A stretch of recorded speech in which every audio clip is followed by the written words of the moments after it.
कायदे से चिराग पासवान की भारत सरकार से बर्खास्तगी होनी चाहिए और जेल भी जाना चाहिए। परसों रात में पायल मोदी ने जहर खा लिया और उन्हें नाजुक हालत में भोपाल के बंसल अस्पताल में भर्ती कराया गया। जो चिराग पासवान के बहनोई है ना, चंद्र प्रकाश पांडे नाम है, और उसका एक भाई है वेद प्रकाश पांडे जो लोजपा में नेतागिरी करता है।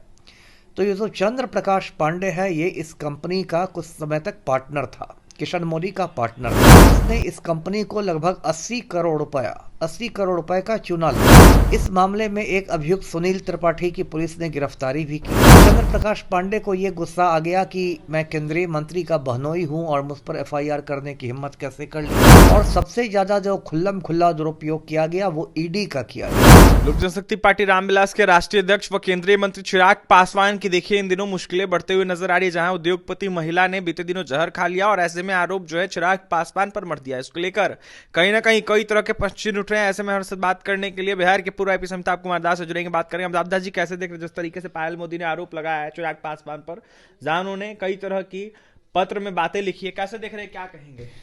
देखिए, मामला बहुत गंभीर है और इतना गंभीर मामला है कि कायदे से चिराग पासवान की भारत सरकार से बर्खास्तगी होनी चाहिए और जेल भी जाना चाहिए।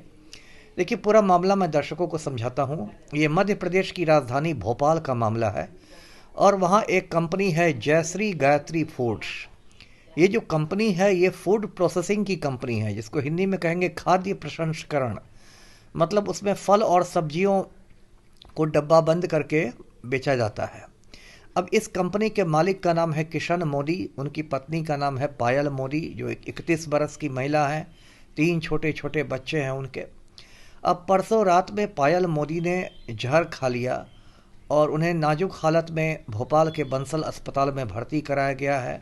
वो अभी ज़िंदगी और मौत के बीच झूल रही हैं। पुलिस ने उनके कमरे से 12-13 पन्नों का एक सुसाइड नोट बरामद किया है जो उन्होंने जहर खाने के पहले लिखा, और उसमें जो बातें पायल मोदी ने लिखी है वो चौंकाने वाली बातें हैं। उसमें उसने लिखा है कि जो चिराग पासवान के बहनोई है ना, चंद्र प्रकाश पांडे नाम है, और उसका एक भाई है वेद प्रकाश पांडे जो लोजपा में नेतागिरी करता है। तो ये जो चंद्र प्रकाश पांडे है, ये इस कंपनी का कुछ समय तक पार्टनर था, किशन मोदी का पार्टनर था, और उसने इस कंपनी को लगभग 80 करोड़ रुपए का चूना लगा दिया। तो इस बात को लेकर किशन मोदी ने भोपाल के हबीबगंज थाने में एफआईआर कराया। इस मामले में एक अभियुक्त सुनील त्रिपाठी की पुलिस ने गिरफ्तारी भी की। उसके बाद चंद्र प्रकाश पांडे को यह गुस्सा आ गया कि मैं केंद्रीय मंत्री का बहनोई हूं और मुझ पर एफआईआर करने की हिम्मत कैसे कर ली गई। तो उसके बाद वो इस कंपनी के पीछे पड़ गया और विभिन्न एजेंसियों से इस कंपनी को तबाह करने लगा। जैसे वहाँ जो प्रदूषण नियंत्रण बोर्ड है मध्य प्रदेश का, उसने जाकर इस कंपनी में एक नोटिस चिपका दिया कि प्रदूषण पर यहाँ नहीं नियंत्रण हो रहा है। और सबसे ज़्यादा जो खुल्लम खुल्ला दुरुपयोग किया गया वो ईडी का किया गया। दर्शक जानते हैं ईडी मतलब इन्फोर्समेंट डायरेक्टरेट होता है, हिंदी में जिसको प्रवर्तन निदेशालय कहते हैं। ये भारत सरकार की एजेंसी है और इसका कुछ सालों से एकदम धड़ल्ले से दुरुपयोग किया जा रहा है। तो चंद्र प्रकाश पांडे ने पायल मोदी को धमकाया कि ईडी का रेड करा दूंगा। पायल मोदी घबराई भी और 24 जनवरी को वो भोपाल से पटना आ गई। उसने चंद्र प्रकाश पांडे से मुलाकात की, सुलह सफाई की कोशिश की, लेकिन इन लोगों पर इतना सत्ता का नशा था कि इसके बावजूद ईडी का रेड हुआ।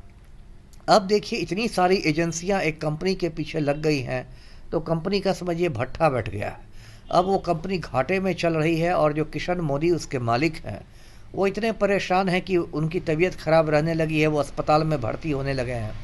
और इसी सब को लेके पायल मोदी इतना डिस्टर्ब हो गई कि उसने चूहे मारने की दवा खा ली और नाजुक हालत में देखिए वो हॉस्पिटल में है। उसके बचने की संभावना भी मुझे लगता है ज़्यादा नहीं है। सवाल ये भी उन्होंने उठाया है, उन्होंने पत्र में लिखा है कि कुछ बड़ा होने वाला इस तरीके की बातें कही गई थी केंद्रीय मंत्री चिराग पासवान के लोगों के। बिल्कुल वही मैंने कहा ना कि उन लोग को बाकायदा धमकाया जा रहा था कि बड़ा होने वाला है, ईडी का रेड होगा, ये वो धमकियां दी जा रही थी। और इस बाबत उन्होंने प्रधानमंत्री कार्यालय को सूचित किया था, मध्य प्रदेश के मुख्यमंत्री कार्यालय को सूचित किया था, मध्य प्रदेश के डीजीपी को पत्र लिखा था पायल मोदी ने, लेकिन कहीं से कोई मतलब सुनवाई नहीं हुई। और अंत में हताशा में उसने आत्महत्या की कोशिश की है। इसमें 2-3 बातें इस मामले से जुड़ी हुई हैं। एक तो ईडी का जो दुरुपयोग हो रहा है वो एक बहुत दुर्भाग्यपूर्ण बात है।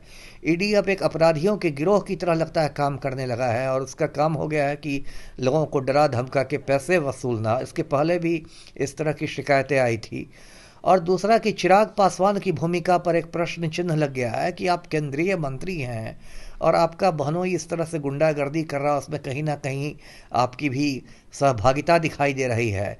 अब चिराग पासवान को बताना होगा कि जो 80 करोड़ रुपए उस कंपनी से लिए गए उसमें क्या लोजपा के खजाने में भी वो पैसे पहुंचे या चिराग पासवान को पहुंचाए गए, क्योंकि चिराग पासवान का नाम बाकायदा उस महिला ने अपने सुसाइड नोट में लिखा है। और ये बड़ी बड़ी बातें करते हैं चिराग पासवान, बिहार फर्स्ट, बिहारी फर्स्ट, लेकिन शुरू से विवादित व्यक्ति रहे हैं। दर्शकों को याद होगा मई महीने में जो लोकसभा चुनाव हुए थे पिछले साल, चिराग पासवान की पार्टी के बड़े बड़े नेताओं ने पार्टी छोड़ दी थी ये इल्ज़ाम लगाते हुए कि पार्टी के टिकट जो हैं वो बेचे जाते हैं। तो चिराग पासवान पर टिकट बेचने के आरोप लग चुके हैं। इनकी पार्टी में गुंडे मवाली भरे हुए हैं। हुलास पांडे नाम का क्रिमिनल लोजपा के संसदीय बोर्ड का अध्यक्ष बना हुआ है। अभी 10 दिन पहले चिराग पासवान सीवान गए हेलीकॉप्टर से और उन्होंने खान बंधुओं को गले लगा लिया। ये जो खान बंधु हैं, अयूब खान और रईस खान, ये दोनों सीवान के कुख्यात अपराधी हैं। और अब चर्चा है कि रघुनाथपुर सीट से लोजपा का टिकट रईस खान को दिया जाएगा। तो ये सारी बातें जो हो रही है इस पर चिराग पासवान को बताना चाहिए कि क्या उनको लगता है कि वो मोदी का हनुमान है, तो क्या उनको गलत काम करने का कोई लाइसेंस मिल गया है क्या? इतना जो अहंकार से वो गलत काम कर रहे हैं डंके की चोट पर, ये बहुत खेद का विषय है। ये खेद का विषय है जिस तरीके से इनलीगल काम जो कर रहे हैं चिराग पासवान, इसको देखते हुए कहीं ना कहीं चिराग पासवान को जवाब देना होगा। और ऐसे में कार्रवाई की बातें कर रहे थे, अमिताभ दास जेल जाने की बातें कह रहे थे। देखने वाली बात यह होगी पायल मोदी के सुसाइड नोट के बाद क्या कुछ फैसला होता है, क्या कुछ बातें सामने निकल के आती है। और भी तमाम खबरों के लिए बने रहें हमारे साथ। बहुत बहुत धन्यवाद।